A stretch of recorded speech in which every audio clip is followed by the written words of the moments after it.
Welcome to the Reality Revolution. I'm your host, Brian Scott. Today, we're going to have so much fun reading one of the classic all-time prosperity books, Dollars Want Me, by Henry Harrison Brown. This will be the first time I've read anything by Henry Harrison Brown on the podcast. Henry Harrison Brown was one of the elder statesmen of the New Thought movement in the early part of the 20th century. Born in Massachusetts in 1840, he served in the U.S. Volunteers during the Civil War from August 1862 until October 1865. In his varied career, he taught school, worked upon newspapers, lectured in various fields for 17 years, and was 7 years a Unitarian minister. He entered the work of mental healing and teaching in 1893. He thus gained by experience that which he taught in his books. He was responsible for the publication of one of the most vigorous of the New Thought periodicals now published in San Francisco, described in its subtitle as a monthly journal of positive affirmations devoted to mental science and the art of living. This magazine was established by Henry Harrison Brown in 1900. Its basic affirmation was, man is spirit here and now, with all the possibilities of divinity within him, and he can consciously manifest those possibilities here and now. His books published include Dollars Want Me, The New Road to Opulence, Concentration, The Road to Success, How to Control Fate Through Suggestion, The 6 Steps to Mental Mastery, a practical treatise on the realization of the ideal, success and how it is won through affirmation, Not Hypnotism but Suggestion, A Lesson in Soul Culture, and a number of additional books. He was a prolific writer, and it's amazing he was talking about stuff that we're still talking about now, coming from a very pure perspective. And I cannot wait to read it to you. It can change your life. It's got some great affirmations in it, and it will fundamentally change your relationship to money. Now, if you're from another country and you use some other means other than the dollar, just replace it. It still works perfectly. But you will find tremendous wisdom with this. Dollars Want Me, The New Road to Opulence by Henry Harrison Brown. To all who would be free from the grind of labor. The editor of a delightful San Francisco magazine called Now has written a treatise on financial success, telling people to assert dollars want me every day and to live in the thought that shining ore and rustling greenbacks are hurrying to find them. Any other desired object or aim may be treated in the same mental manner, while we also use practical methods to attain it. All the opulence of God belongs to His children. All happiness, peace, health, and usefulness belongs to us. God made no such thing as ill luck. Man made it by false conditions, false ideals, and false thoughts and deeds. Ella Wheeler Wilcox in the San Francisco Examiner. The dollar. This new law of Henry Harrison Brown's has given me new strength and power such as few could easily realize. O. Hashnuhara, editor of Wings of Truth, London, England. I believe the idea that money wants you will help you to the right mental condition. Be a pot of honey and let it come. Elizabeth Town, editor of Nautilus. Man's the elm, and wealth the vine. Stanch and strong the tendrils twine. Though the frail ringlets thee deceive, none from its stalk that vine can reave. The laws of this world are written out for him on every piece of money in his hand. Money, which represents the prose of life, is, in its effects and laws, as beautiful as roses. Not an instant would a dime remain a dime. In one, it had become an eagle, and in another, a copper cent. For the whole value of the dime is in knowing what to do with it. Money is of no value. It cannot spend itself. All depends on the skill of the spender. He needs no money, for he is value. Emerson. Preface to the first edition to the reader. This essay upon the dollar appeared in Now as one of a series of 12 lessons entitled Success and How I Won It Through Affirmation. It attracted much attention and drew out from its readers many letters. This appreciation has decided now, folk, to reprint it in form for a wider circulation. This well conserves the purpose for which it was written. I wish to awaken my fellows to a sense of their present possessions and help them to realization of the principle which controls life's expression, so that living being to them a fine art, they will cease to look for happiness in some far-off heaven, but will enter into the enjoyment of the one they create here and now. It is believed that this little monograph is the first utterance of the thought that each individual has the ability so to radiate his mental forces that he can cause the dollar to feel him, love him, seek him, and thus draw at will all things needed for his unfoldment from the universal supply. It will help you to rise above the drudgery of enforced labor and enable you to enter upon the manifold expressions of life with the joy and spontaneity of childhood. This is the thought which comes to you with this, my lesson of success.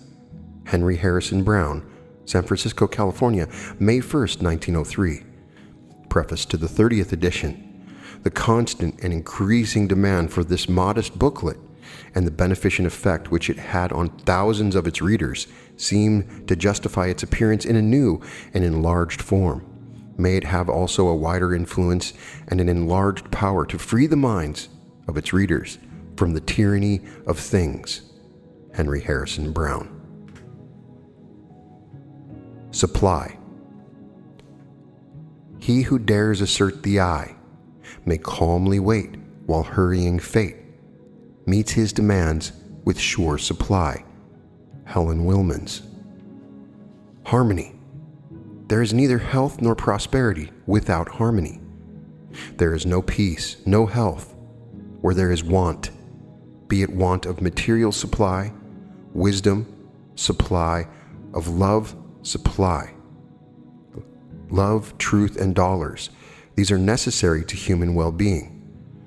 Mind, body, and estate must be cared for in order that there may be health, happiness, and prosperity. There must be harmony. This harmony is found in merely giving self, the soul, its way. Harmony is living in obedience to mental law. It is found in right thinking. Bane of poverty. Poverty is the main cause of the unrest, the disease, the unease that afflicts mankind. Remove poverty by right thinking, and all attendant evils will disappear. This right thinking means that there shall be on the part of the individual a change of attitude toward the dollar. Mental attitude. The prevalent attitude is want for the dollar, belief that dollars are power. This must be outgrown, and the attitude must be that all power is in man. Dollars are machines with power delegated to them by man. They are useless without man. Dollars want me is to be the thought of the coming man. A few so think now and have obtained mastery of supply. Demand and supply. It is a legitimate demand on the part of each individual that he have enough. To supply human needs is the function of the universe. All is for man. The sun shines for him. The waters run for him. The flowers bloom for him. The grain ripens for him. And the earth teems with beauty for him. All would be useless, would be purposeless, but for him. When he ceases to be, there is no use for the universe or anything in it. Without man, these are virtually non-existent. Man alone gives a meaning, a use, a value, a purpose to the universe. There is enough in the universal one, from which all things materialize, for each one to have enough to meet all desires without robbing any. Infinite supply is all about us, and yet there is want. Whose the fault? Not of the one. It is in ourselves. We have not known how to claim, nor have we claimed our own. law of supply.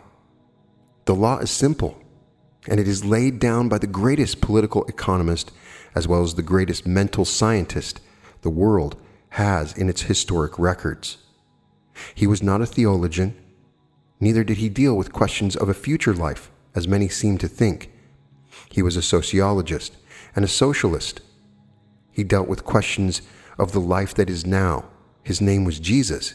He gave the law thus: seek first the kingdom of God, and his righteousness, and all things shall be added unto you. Study the law. Analyze the law thus: kingdom of God? Where? Within you. God is spirit, he said. The kingdom of God is then in the soul. It is the ego or soul of man. Know thyself as soul. Know thyself as spirit. This is the law. Live rightly is the meaning of his righteousness. Live in accord with your sense of right. Obey your own conscience. Then all things shall be yours. Things of whatever kind, of all kinds, are manifestations of the one substance. Things are, like yourself, manifestations of the one God. Dollars are things. Dollars are manifestations of the one God. The law is simple. Plain directions. These: live true to self. Live spiritually. Give the first place in your thought to the eternal, from which things come, and then all things will come to you at need. First, yes, not things first, but that mental condition which controls things. Not dollars first, but that mental attitude which attracts dollars. I trust myself. That mental condition is faith in self as a manifestation of omnipotence, faith in self as a manifestation of the all-good, faith in the universe as justice, faith in the universal one as entirely good, faith in the life you are, to draw its necessary supply of things demanded for its highest expression. Then let things come. This is all, but it is God. This is the straight gate. Few there be that enter in, but all may. Things are second. Few place things second. Dollars, position, influence, show, these in common thought come first. But these are results of power. First become one with the power, become the power, and these desired things will come. The ordinary process of business, the customary method of thinking, is to be reversed. Think from inward power. Think from being. Be master. You will then be the master, and things will take their right place. Become one with God by recognizing him as king in your soul. Listen to him in the edicts of your soul. Say as you thus become negative to the higher in you: now, God, do your work your way, and it will be done satisfactorily to me. No one can find when he assumes this attitude of love and trust. It would be an impotent God, and therefore no God, that did not work when these conditions are made. Poverty how cured? Poverty is a mental condition. It can be cured only by the affirmation of power to cure. I am part of the one, and in the one possess all. I possess all. Affirm this and patiently wait for the manifestation. You have sown the thought seed now, like the rancher waiting for the sprouting and harvest. It can never fail you when, like him, you trust. Cure of poverty. Repeat this affirmation no matter what the appearances. No matter if hungry, houseless, and alone, affirm, God is my supply is infinite. Dollars want me. Trust implicitly in the inviolable law of cause and effect. You are cause. Supply is the effect that must follow your affirmation. As ye sow, so shall ye reap. In the past, you have sown poverty seeds and are now reaping the crop. You do not enjoy this harvest. Sow amid these results of previous sowing. Plenty seeds, and plenty will come. Supply is yours when you sow supply seeds. Sow no matter how seemingly black the conditions. The seeds have God in them and cannot fail. Affirmations for use. My supply is infinite, for God is my supply. Supply can never fail me. Make this your affirmation and hold it. Hold it. Supply is sure. The law of supply is as sure as gravity. In this affirmation, all is mine, dollars want me. You have repolarized your aura. You've changed your vibrations, and you will draw, as the magnet draws the needle, all you can use. Try it. Never let go of your trust that dollars or that for which they stand will come. Thy kingdom, O soul, has come, and thy will is done, for God and soul are one. All is mine, 'tis but by asking. Ere I make my silent plea, life unlocks her richest treasures for my waiting eyes to see. Opulence. You conquer fate by thought. If you think the fatal thought of men and institutions, you need never pull the trigger. The consequences of thinking inevitably follow. Carlyle. The dollar side. Personal ideals of necessity must differ, yet since money represents objective power, its consideration must enter as a factor into every ideal of success. Money represents supply. It stands in our thought for food, clothing, and shelter, for books, pictures, and companionship, for enjoyment, unfoldment, and expression. Material supply is a necessity of life. The dollar is the concrete representative of this necessity, but the dollar also means opportunity for the realization of high ideals. The individual must be free, and until the necessities of life are assured, he is not free. Personal liberty. Thus, the dollar stands for individual liberty. Personal liberty finds its basis in pecuniary independence. Financial independence and personal liberty bear very largely the relation of cause and effect.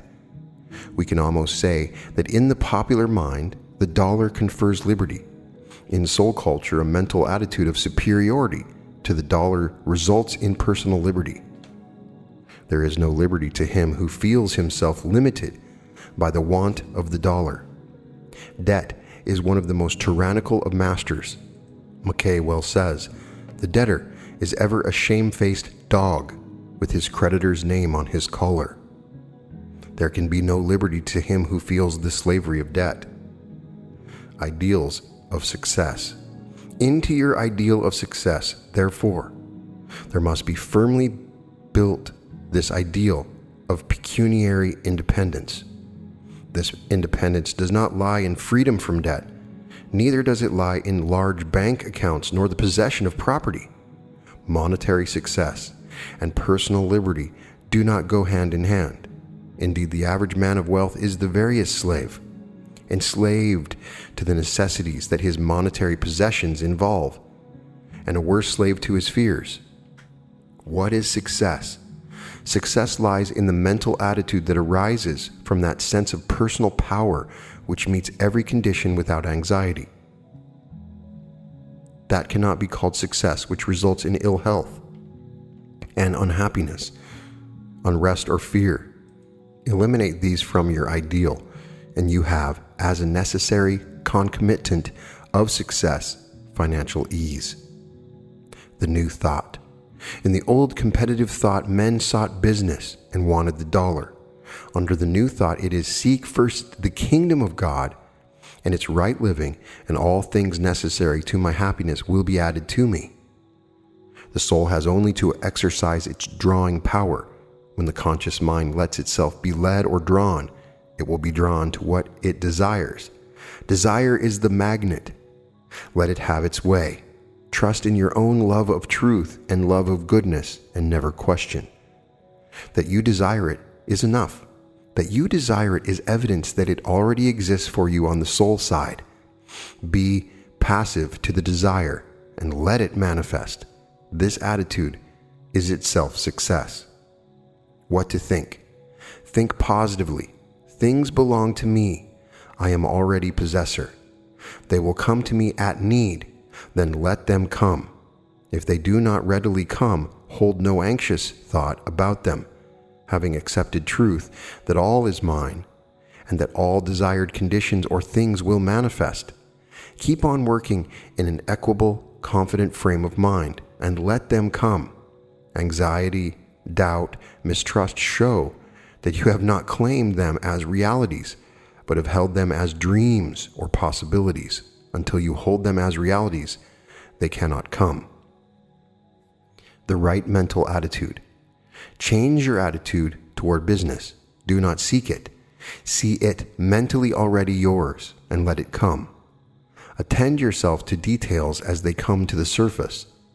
Consider business a principle that will run as runs a mountain stream when you remove your conscious will from it.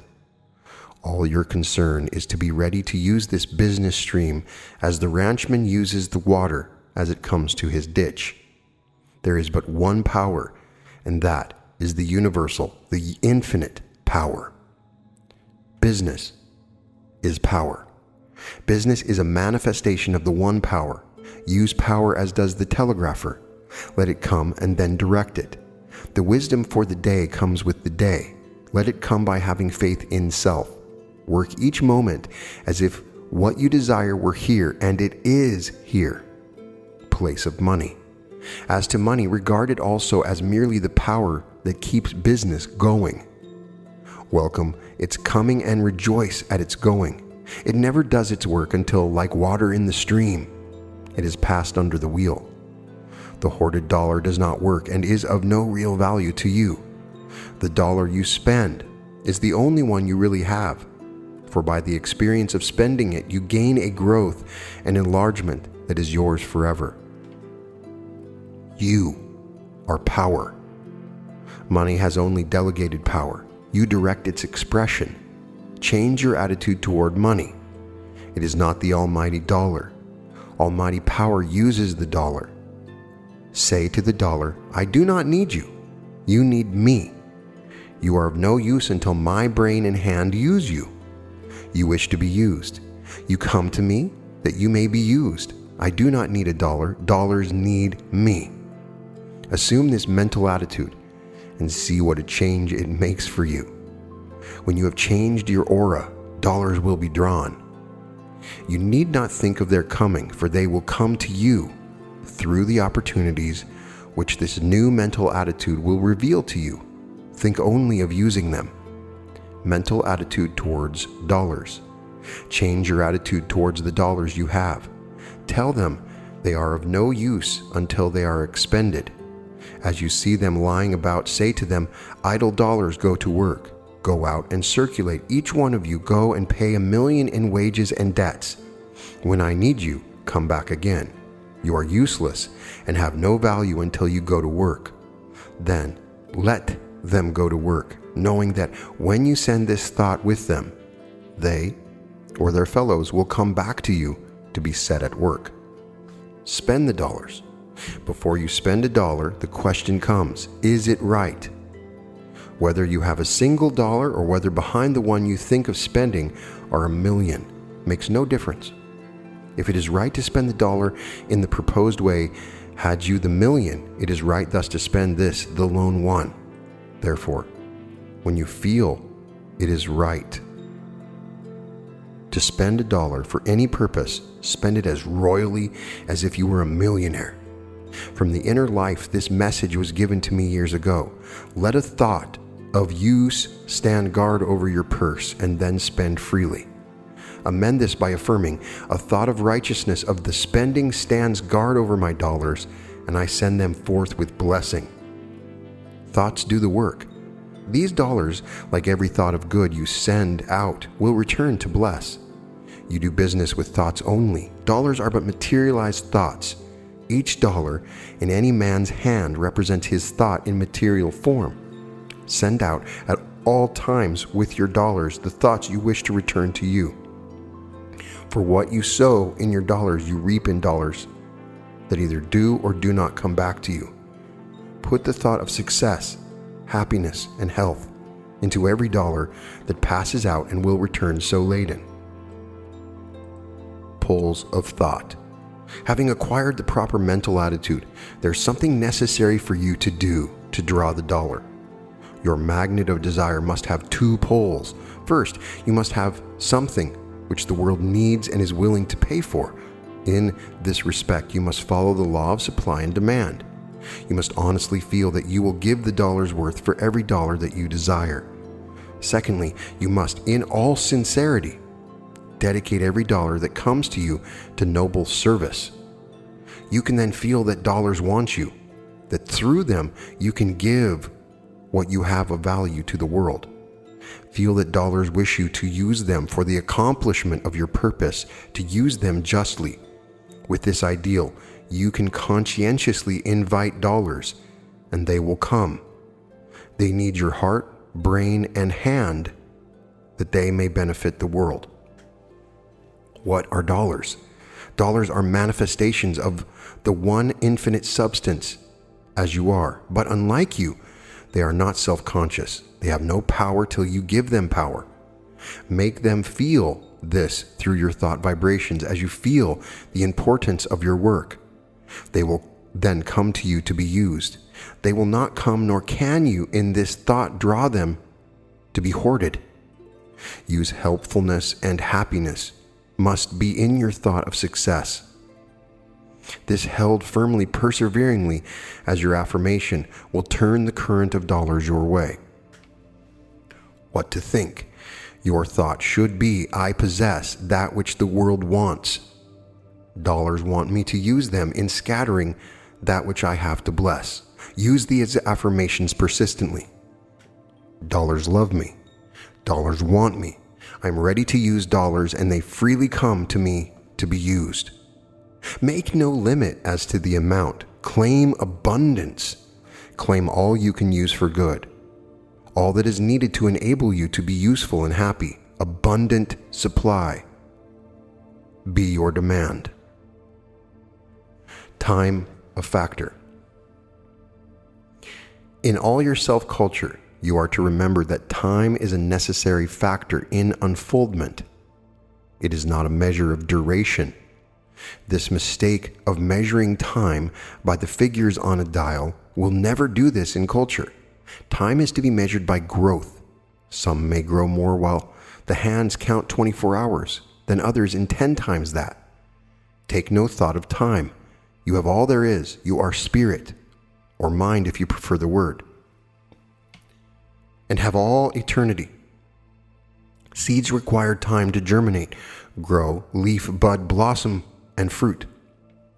Each thought, each change in your ideal is a seed. It will follow nature's line of evolution. You will require time as you change your attitude. A period will be required to change your vibrations so that the dollar will feel you and learn that it wants you. This period will vary according to your power of concentration and your fidelity to your ideal as couched in the affirmation, dollars want me. The thought field is first to be cleared of the weeds of the old thought sowing, and the seeds of the new must germinate and bear fruit in the garden of supply. Forget the past. Pay no attention to the old conditions. Keep at your affirmation knowing that it is the gate to the reservoir, and every irrigating ditch will fill as soon as water can come down from the reservoir to it. I want. The echo, I want dollars, must become still before the real sound of dollars want me can vibrate in your aura. Know as the merchant knows that he has that which the people want, that you have that which dollars want. In your thought, in your hand, in your life, advertise your purpose to the dollar. Tell it that it wants all these, that without you it can do nothing. Tell it that all that it wants you have, that it will come to you that it may accomplish its mission. Then, like a patient merchant, wait for your customers. Dollars will soon flock, as do customers, to a bargain counter. The want column has attracted them. Use here only the same common sense, perseverance, and patience the successful businessman uses, and dollars will find their wants supplied in you, and you will find supply. Fundamental considerations. Consciousness of want. God hid the whole world in thy heart, says Emerson.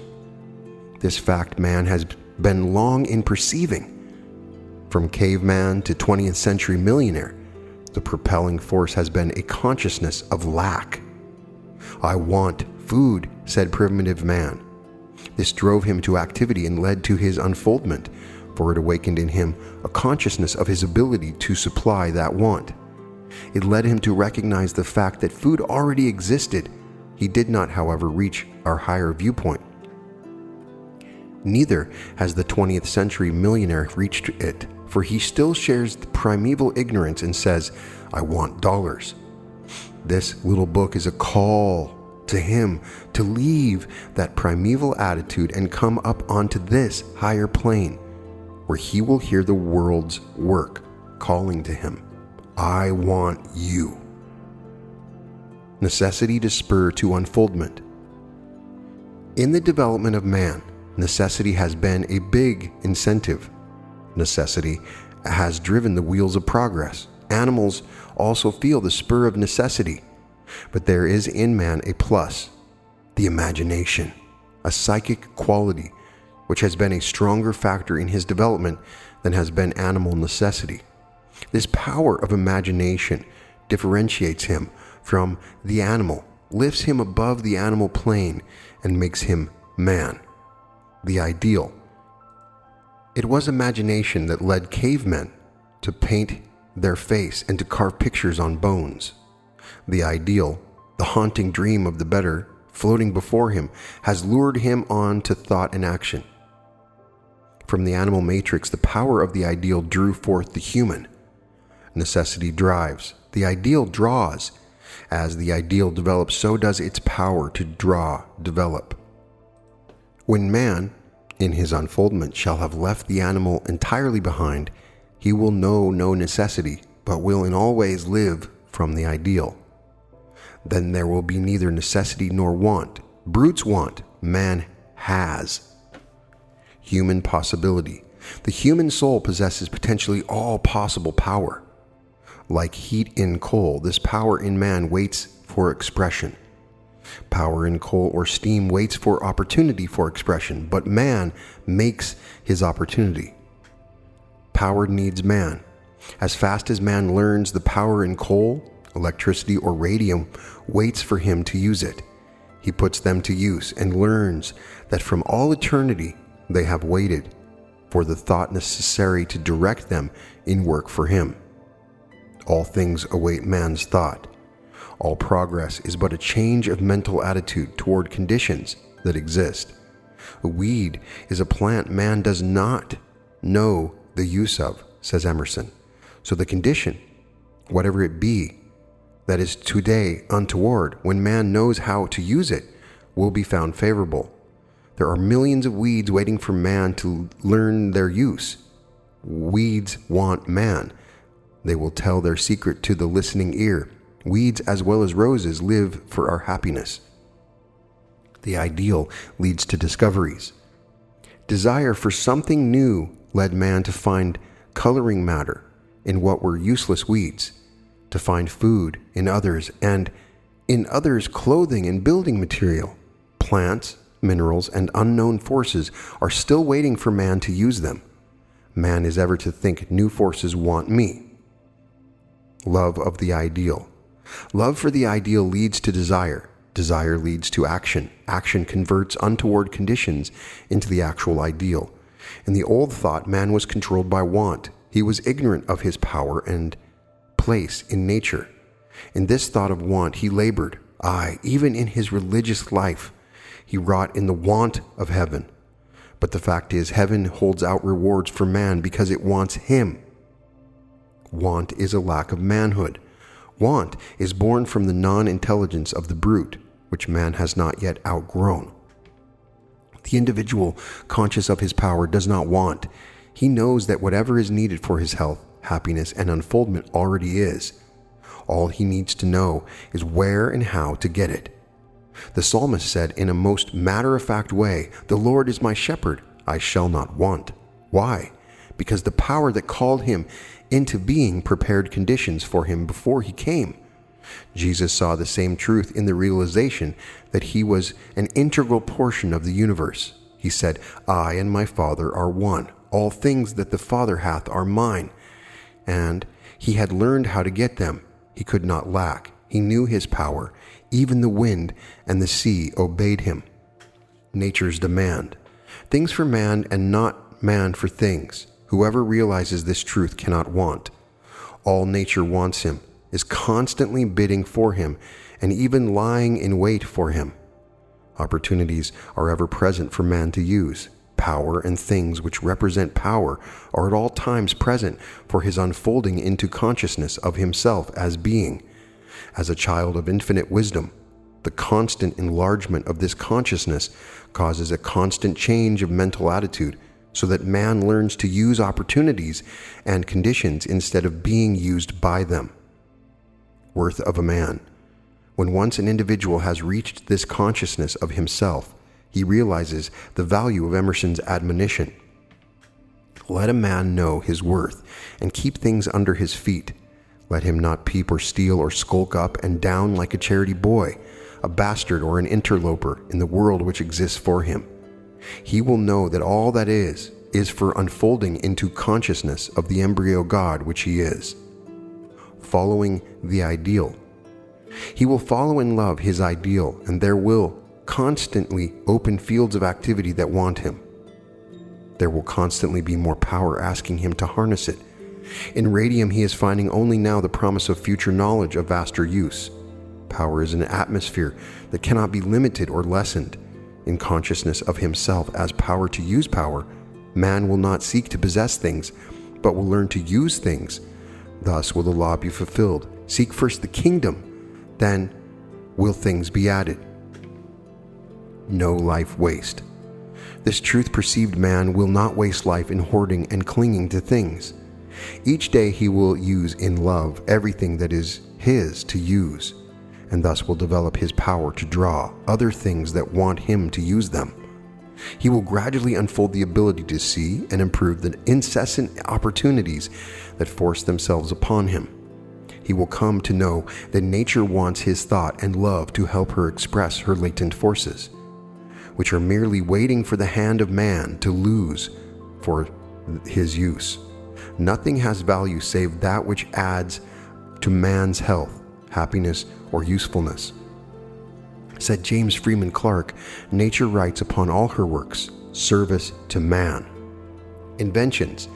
The power of the inventions of Watt, Stephenson, Edison, and Langley to revolutionize civilization is small compared with the transforming power flowing through the mental attitude expressed in the thought. Things want me, dollars want me, nature wants me, God wants me. Power of truth. Every new perception of truth causes changes in every line of thought and endeavor. Not an avenue of human expression, but was changed by Copernicus and by Darwin, Wallace, and Spencer.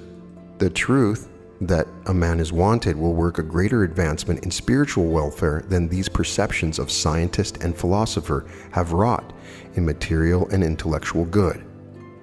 Universal principle. The principle is universal. Man must entirely reverse his attitude toward nature, himself, and things. He must recognize that as the crowning expression of infinite power, he is to accept his place as the ruler, and he is to exercise dominion over all things. He must affirm, the world exists for me. It is for my use. It has no other use than to minister to me. Without me, there is no purpose, no ultimate in nature. Social change. There can never be a happy and equitable condition in society until the present attitude of want is changed. Whenever the race shall affirm things want me, then the millennium will be near. Man will then see that he is infinite in his possibilities, that time and things are simply the means by which he comes into consciousness of his own divinity and immortality. That changes come to each individual when he learns to affirm in truth, I possess, in place of, as he now says, I want. Dollars want me in place of I want dollars. Great is the change. This change is so great that when proposed to the average man, He no more sees the principle and its import than would the boy by Franklin's side have understood him had Franklin said that the lightning which he was drawing from the sky would run streetcars and drive automobiles and airplanes. Dollars Want Me will work a no less marvelous change in the world's social life. Criticism. I'm aware that the principles of this little book are an easy mark for humorous or satirical pen of the superficial critic. Plain as my point of view is, the blind critic can easily miss it, and the point of view is all important. The position of the book. I affirm the infinite possibilities of the human soul. I have faith in man as power to overcome all limitations and to realize that he is able, through expressing his divinity, to have dominion over all nature. He will have this as fast as he learns his power. I affirm there is but one power, one mind. All phenomena are but a manifestation of that one. A self-conscious manifestation of that mind, man, because he is self-conscious, has power to command obedience from all that is not self-conscious, to command all that is not himself. Money, being a part of all, and also being a creation of human thought, is subject to human will. All this my critic may not accept, and consequently he will look from the old thought point of view. Having no thought in common, he cannot agree with me. Work and practice. Do you wish to know the truth of these principles? Practice them and await results. The final test is always, be their fruits, ye shall know them. Practice is necessary. No ideal can be reached without great effort. Your desire must be accompanied by earnest work. Indolence will never draw. The magnet works, or it would not draw the needle. Thought is work. Concentration and will and effort are necessary. Plan and stick. Accept the principle, and then as the architect plans and concentrates on his work till his house rises complete, for otherwise it would be a medley. So one must build an ideal of opulence and stick to it, no matter what comes, until he actualizes his ideal in the objective. It is no easy task to develop the faith that moves dollars, but it is easier than to endure the poverty. Let one be as persistent in thinking and declaring I am rich as he has been in declaring I am poor. Let him with equal persistency say I have dollars as he has been saving I want dollars. I will promise him that he will grow into that mental attitude of perception that will see and take advantage of opportunities to earn the dollars that lie all about him, now unperceived. No man can do his best under the thought of poverty, under a thought of want. Knowing his ability, the workman does his best. Under fear, doubt, mistrust, he can never do good work. The poor workman quarrels with his tools. The good workman knows he has the power and uses to best advantage his tools. It is always the mental attitude that determines success. Let that attitude be, business wants me. An instance of success. A gentleman in my class in Boston who furnished a noon luncheon to hundreds said, "Mr. Brown, I don't understand how dollars want me. Why did you select that location for your business?" I asked. "Because it was in the center of the business district, and there was opportunity for me." He answered, "Surely," said I. "You have answered my question. You went there because business called you. Business wanted you. You said men want dinners, and I go to furnish them." He saw the point, applied it, and thinking thereafter, men want dinners, drew men and increased his business. We radiate a mental atmosphere that is sensed and is potent. He who says, "I want your dollars," repels you. He who says, "I want my goods and I am glad to serve you," draws business. Rockefeller. When you realize the power of mind through concentration and right thinking, you will see the great financiers each unconsciously applied the law which this book teaches. I have this instance for some reminiscence which Mr. Rockefeller has published. As our success began, I seldom put my head upon the pillow at night without speaking a few words to myself in this wise. Now, a little success, soon you will fall down. Soon you will be overthrown because you think you are quite a merchant Look out, or you will lose your head. Go steady. These intimate conversations with myself, I am sure, had a great influence in my life. I was afraid. I could not stand prosperity, and I tried to teach myself not to get puffed up with any foolish notions. Talk to yourself. Treat yourself as a teacher and pupil, as doctor and patient. With constraining directness, make your affirmations to yourself. Only thus can you open up the sources of infinite power that are within you. This talking is best done in formulas positively expressing I am. Affirmations for success. The teachings of preceding pages have been necessary that you, my reader, may fully understand the principles of affirmation. Now I will give you some examples in the way of affirmations that, if you will repeat them until it becomes a habit for you to think along their lines of thought as automatically and persistently as you have in the old lines, will so completely change your life expression that you will, in comparison with your past, seem like a new person. What to avoid? Avoid negative expression. Never use words that are not in line with your desire. Here are 3 expressions to avoid. I cannot afford it. It is common when one desires a thing and does not feel that he can expend the cash for it to say, I cannot afford it. For what are the dollars in your purse to spend? Can you afford to spend them? Is it not that for which you have them? You do not mean that you cannot afford. This thought makes you the servant of the dollar. What you really mean is, I do not feel that this thing is the one I can best buy now.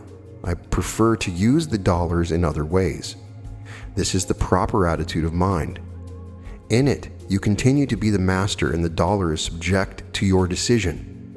This may seem like a very little thing, but is the most important thought you can apply in your career for success.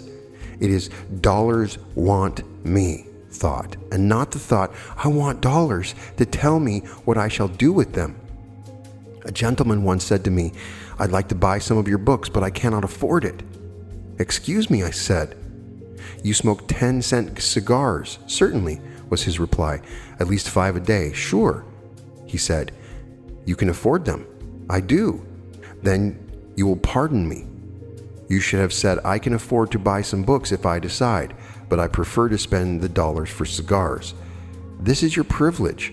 Exercise your personal liberty and be master of your pocketbook, and say, I spend the dollar as I desire. I have spent so much. This is the second expression. Have you spent or exchanged that which represented value for something of value which it stood for? You bought a suit of clothes, $20 exchanged for clothes. In taking an account of stock, you only change $20 from cash account to assets.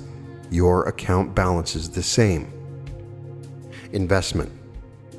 Another way to look at money expended is as an investment. $50 invested in mining stock, and you look for dividends. So invest every dollar that passes out of your hands. It is an investment in education, in health, in experience. Feel thus toward the dollars as they go, and then your mental attitude will be so clear that you will see opportunities for other investments that will bring sure dividends. Regret, sorrow, fears, remorse, and all such attitudes of mind so cloud the judgment that other effects similar to those regretted will follow. Happy, peaceful, contented, trustful, self-respectful mental states keep the reason, conscience, and judgment clear, and proper investments will be made under them. Always see a dividend coming in from every dollar that goes from your purse. The greatest of all dividends is experience, for it is ever afterward a mental asset that increases the value of every decision. I've lost so much. This is the third expression, akin to the spending idea, but worse, away with it. The lesson learned is worth all it cost. Nature always gives measure for measure. So much experience for future guidance is always adequate recompense. All one gets out of life is the result of experience. Experience is the expression of life, the pressing out of life into consciousness. All our present consciousness is the result of experience. The present is but adding through experience to the sum total of our consciousness. So it is true that we act with all our past and think in the present. For this reason, no one has any cause to regret or repent or be sorry for any experience. One is today, in consciousness, all that he has expressed of the infinite possibilities of the soul. Let him say, I have always expressed as my reason, my desire, and my will have determined. I have learned by experience what expression brings happiness and what misery. According to my power to choose, to decide, and to persist, I have used the experience. Because of my use of dollars, I learn how to use them if I am wise. If I do not learn, then the want which I allow myself to feel for the dollar will be the cause of more suffering. Once one has mastered the want by realizing the principles set down in this book, he will feel no sorrow over lost dollars, for he will know that the dollar spent, or the dollar others call lost, is his as experience forever. Financial freedom. Financial freedom is the real desire which actuates men in their labors for the dollar. That freedom will never come as long as one puts in the dollar any power to add to or to detract from his happiness. Until he realizes that it is his attitude toward the use of the dollar that will bring satisfaction, there will always be the cry of want. Affirmations. I therefore recommend that the following affirmations be used till the mental attitude they express becomes habitual. I desire a deep consciousness of financial freedom. I desire that the flow of prosperity become equalized. I desire a greater consciousness of my power to attract the dollar. I desire a constant success in my business. When you have used this until you are conscious of a definiteness in your desire, you may use the following. I have a deeper consciousness of financial freedom. I am financially free. Dollars want me. The indwelling power cares for my purse. I have whatever I desire. I have no question of expenditure. What I feel I need, that I purchase. I can afford to use dollars for my happiness. I have clothes, food, books, entertainment, and whatever I need for health, happiness, friendship, and service to others. Here is another which was developed with the assistance of a friend for myself in a time of my own weakness. I must always say to myself, I'm financially free. I must see to it that the two men, the material and the spiritual that I am, shall blend to the purpose of financial success. I see myself in such a financial condition that the money is always there, actually vividly there, to use freely and in fullness. I always have a good bank account. I actually see it. My one idea of the law is to use. I insist most rigidly upon using my law, most persistently, until I have my full demonstration. I have strength of character, stamina, backbone, powerful purpose in accomplishing. I demonstrate that I'll have my home, funds for business, for recreation, and for any improvement in myself. I affirm real emancipation, real freedom to make the very best in my life. An editor's opinion. O. Hashnuhara, editor of Wings of Truth, London, in the April of 1903 number of that journal has this to say of the law of opulence. The February issue of Now contained an article on opulence. I have read a good many articles on opulence. Some have impressed me, some fell flat as a pancake. This one didn't.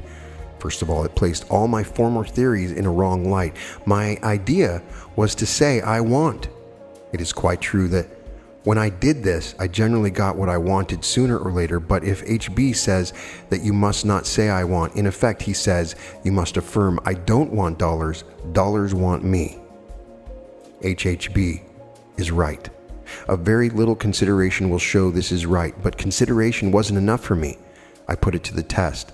The first 5 days my receipts fell almost to zero, but I was determined to hang on. I felt it was right, that the drop in my business was due to the readjustment of the vibrations however, long experience has taught me that you cannot turn around from one method of thought to another very suddenly without disturbing the currents, and these have to be readjusted to the new rate of vibration before you can work them. The 6th day, my patience was amply rewarded. For every one order I had been in the habit of receiving, I got 20, and it has kept up ever since. The honeypot. Now, I never weaken my position by affirming that I want anything. I say it wants me, and I know it will come. It is not any use making that statement, of course. If you doubt it, you must back up your statement with faith and feel it is already yours. It is rather on the principle of the honeypot and the swarm of summer flies. You are the pot of honey, the dollars are the flies. Now the honey doesn't worry about the flies. It is content to be sweet, to give off a faint sweet smell and to stick. But the flies do want. They come from all quarters. They swarm into it, sip its sweetness and buzz all around. The honey is a power, irresistible power. So far as flies go, they want. It is a great center of attraction. Now, say you run some particular line of business. You are the honey. In the world, there are many people who want what you have to give them, who will gladly pay cash for it, who cannot help being attracted to your honey, as the flies might be. Thought is power. Your thought is strong and potent beyond measure. But when you assume the wanting attitude, although you do most certainly attract, it is nothing like the powerful attraction formed by your quiet, confident attitude of absolute conviction that the thing wants you. The attitude of desire is strong, but the attitude of certainty of possession, which this new thought makes possible, is wonderful and a veritable tower of strength. It has made things possible to me that were quite out of question before. And that concludes Dollars Want Me by Henry Harrison Brown. You can see in its simplicity and poignancy its true power. One of the most important things you learn when you understand the concept of the law of attraction or the law of correspondence is when you start to attract something, there is a subtlety to it. If you try to attract something and you have this deep desire of want, first of all, you place importance on it. And oftentimes you get the opposite. This wanting is a lack. And you're actually still using this law very effectively. You are creating the lack. You're feeling the lack when you want something. You don't feel like you have it. So you're vibrating out this frequency that you don't have what you want. And then it comes back to you reflected that you don't have what you want. It's such a simple idea, but it is talked about so often by these great scholars. It must be thought about on a regular basis and understood. You cannot want what you desire. You must assume that you already have it. It is just a trick in thought. It is natural to want. It is natural to want. Desire is similar to want, but there is that little bit of thought, that lack thought, that creates a certain level of importance, that creates a certain vibration that you don't have what you want. Our thoughts are very, very powerful. And so this guides you on fixing such a simple thing, such a simple idea that you don't want. You desire something and you assume you already have it. You meet people all the time that want money. They desperately want money. Obviously, they need to feed themselves. They need that new car. They want to go on that trip. All of those things are important. So it's a little trick in changing the way you think about it. You desire that thing and you assume it's coming because you assume the dollars want you. And once you become a magnet, the idea that the dollars are coming to you and they want to come to you, it's an amazing idea and it truly works. It is very powerful. It is a change in your relationship with money. As my mom used to always say, money doesn't grow on trees, Brian. And so I was continually given these prosperity or anti-prosperity thoughts as a child, that it would be a struggle for money, that I had to work for money, that money didn't really want to come to me unless I worked really hard and I got lucky. Money wants to come to you Imagine that money is a living thing. As I mentioned in my book, The Reality Revolution, the mind-blowing movement to hack your reality, I have a chapter on the prosperity revolution. And one of the ideas is to treat money as a living thing. And so when you treat it like that, it wants to come to you. It is an energy that comes to you, and you understand that it is an energy.